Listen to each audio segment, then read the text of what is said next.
प्रधानमंत्री नरेंद्र मोदी कल सुबह 11 बजे वीडियो कॉन्फ्रेंसिंग के जरिए असम, नागालैंड, त्रिपुरा, सिक्किम, मणिपुर, मेघालय, अरुणाचल प्रदेश और मिजोरम के मुख्यमंत्रियों के साथ बातचीत करेंगे और राज्यों में कोविड-19 की स्थिति पर चर्चा करेंगे। गुजरात में गृह मंत्री अमित शाह ने centre of excellence for research and analysis of narcotics, drug and psychotropic substance का उद्घाटन किया। उन्होंने कहा कि पीएम मोदी के नेतृत्व में भारत सरकार ने यह तय किया है, हम भारत में नार्कोटिक्स द्रव्यों को आने भी नहीं देंगे और भारत को उसका रास्ता बनने भी नहीं देंगे। नार्को टेरर को भी रोकना बेहद जरूरी है। हिमाचल प्रदेश में तेज बारिश से आई प्राकृतिक आपदा को लेकर केंद्रीय गृह मंत्री ने कहा कि मुख्यमंत्री से बात की है और मदद का आश्वासन भी दिया। उन्होंने कहा कि राहत कार्यों के लिए एनडीआरएफ की टीमें वहां पहुंच चुकी है। गृह मंत्रालय स्थिति को निरंतर मॉनिटर भी कर रही है। जम्मू कश्मीर से धारा 370 को हटाने पर पूर्व मुख्यमंत्री और पीडीपी अध्यक्ष महबूबा मुफ्ती फिर केंद्र पर निशाना उन्होंने साधा है। उन्होंने कहा कि धारा 370 को खत्म करने का मकसद सिर्फ जम्मू को लूटना था। कश्मीर में महंगाई से जनता परेशान है। यूपी की जनसंख्या नीति को लेकर बिहार के सीएम नीतीश कुमार ने तंज कसा है। उन्होंने कहा कि जो राज्य जो करना चाहे वो करें, लेकिन हमारी राय ये है कि सिर्फ कानून बनाने से जनसंख्या नियंत्रित नहीं होगी।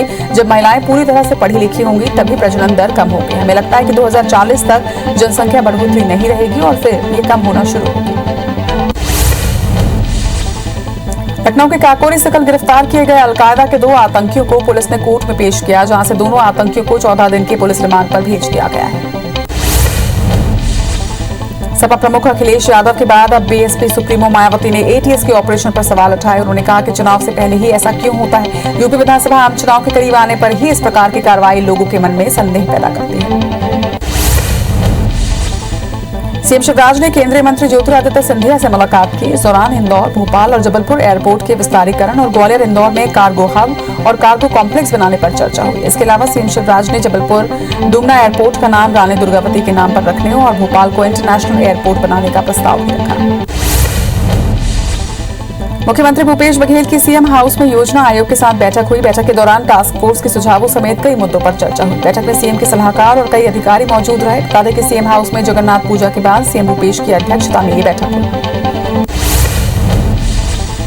प्रियंका गांधी ने सोमवार को दिल्ली में मुख्यमंत्री भूपेश बघेल से उत्तर प्रदेश चुनाव को लेकर 1 घंटे से ज्यादा चर्चा की। कहा जा रहा है कि यूपी चुनाव में सीएम भूपेश को बड़ी जिम्मेदारी मिल सकती है। वहीं इस पर नेता प्रतिपक्ष धर्मलाल कौशिक ने कहा कि पहले असम और बिहार की जिम्मेदारी ले चुके हैं, वहां की जनता ने उन्हें नकार दिया।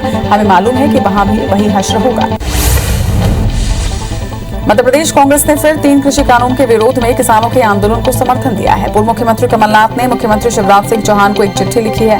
कमलनाथ ने अपनी चिट्ठी में लिखा है कि मध्य प्रदेश के आगामी विधानसभा सत्र में सरकार तीनों कृषि कानूनों के विरोध में शासकीय संकल्प का प्रस्ताव लाए, जिसे सदन सर्वसम्मति से पारित करे। भोपाल के गोविंदपुरा इंडस्ट्रियल एरिया में संघ को जमीन अलॉट करने के मामले पर जमकर सियासत हो रही है। जमीन अलॉट करने के विरोध में रविवार को दिग्विजय सिंह ने प्रदर्शन किया था, जिसे चिकित्सा शिक्षा मंत्री विश्वास सारंग ने बचपना बताया है। भोपाल में गृह मंत्री नरोत्तम मिश्रा ने भी दिग्विजय सिंह पर पलटवार करते हुए कांग्रेस पार्टी पर एक के बाद एक निशाना साधा। उन्होंने अपने बयानों में कहा कि जिस उम्र में आदमी को मंदिर की सीढ़ियां चढ़नी चाहिए वो बैरिकेड्स पर चढ़ रहा है। लगता है कि कांग्रेस में युवा नेताओं और एनएसयूआई में जवानों का टोटा है। बीजेपी के जिला अध्यक्ष रूप सिंह ने जगदलपुर विधायक पर राजनीति करने का आरोप लगाया। उन्होंने कहा कि बीजेपी समर्थित सरपंच और पंचायतों में कार्यकर्ताओं को प्रताड़ित किया जा रहा है और पार्टी कार्यकर्ता के परिवार से जुड़े सरकारी कर्मचारियों का तबादला हो रहा है। इसे लेकर विरोध प्रदर्शन करने की बात भी कही। बीजेपी किसान मोर्चा के प्रदेश प्रभारी संदीप शर्मा ने कृषि मंत्री रविंद्र चौबे के खाद की कमी को लेकर दिए बयान पर पलटवार किया है। संदीप शर्मा ने कहा कि पिछले दिनों मंत्री चौबे ने सरगुजा के निजी क्षेत्र को 250 टन की जगह 4600 टन खाद दिया, लेकिन कोऑपरेटिव सेक्टर को 9000 टन की जगह महज 3600 टन खाद आवंटित किया गया, जिससे किसानों को खाद नहीं मिल रहा। जबलपुर में अपनी मांगों को लेकर ग्रामीण विकास विभाग के कर्मचारियों के कई संगठनों ने सरकार के खिलाफ मोर्चा खोल दिया। अधिकारियों कर्मचारियों का कहना है कि उनके 2 साथी अधिकारियों ने प्रताड़ना की वजह से बीते दिनों आत्महत्या कर ली थी। वहीं मामले की गंभीरता से जांच कराकर दोषियों को सजा दिलाई जाए। महासमुंद के सरायपाली के शिक्षक संघ ने ब्लॉक शिक्षा अधिकारी के खिलाफ मोर्चा खोलते हुए बीईओ के खिलाफ कई गंभीर आरोप लगाए। शिक्षक संघ ने बीईओ को हटाने की मांग करते हुए तहसील कार्यालय के सामने प्रदर्शन किया। शिक्षकों का आरोप है कि बीईओ के निर्देश में उनके कर्मचारी शिक्षकों से पैसों की अवैध वसूली करते हैं। खाद्य बीज और खाद की कमी के चलते किसानों ने आज भानु प्रतापपुर के केवटी चौक पर चक्का जाम किया, जिसके चलते रास्ता 4 घंटे तक के लिए बंद रहा। किसानों और एसडीएम के बीच 3 दिनों से में खाद आपूर्ति की सहमति बनने के बाद चक्का जाम समाप्त हुआ। वहीं इस दौरान क्षेत्र के सैकड़ों किसानों ने जमकर नारेबाजी भी की। अनलॉक होने के बाद भी ग्वालियर की लक्ष्मीगंज सब्जी मंडी को नहीं खोला गया है, जिससे मंडी व्यापारियों में खासा आक्रोश है। कारोबारियों और पल्लेदारों ने सब्जी मंडी में एक रैली निकाली और संभागीय आयुक्त कार्यालय मोती महल पहुंचे। उन्होंने आरोप लगाया कि कोरोना आपदा का लाभ उठाकर मंडी को हमेशा के लिए बंद करने का प्रयास किया जा रहा है। एमपी के 1,72,000 किसानों को प्रधानमंत्री फसल बीमा योजना खरीफ 2019 का क्लेम अब तक नहीं मिला है। 2 साल पहले बर्बाद हुई फसल का क्लेम लेने के लिए किसान इंश्योरेंस कंपनी, बैंक और कृषि विभाग के चक्कर लगा रहे हैं, लेकिन ना तो जवाब मिलता है और ना ही फसल बीमा का पैसा।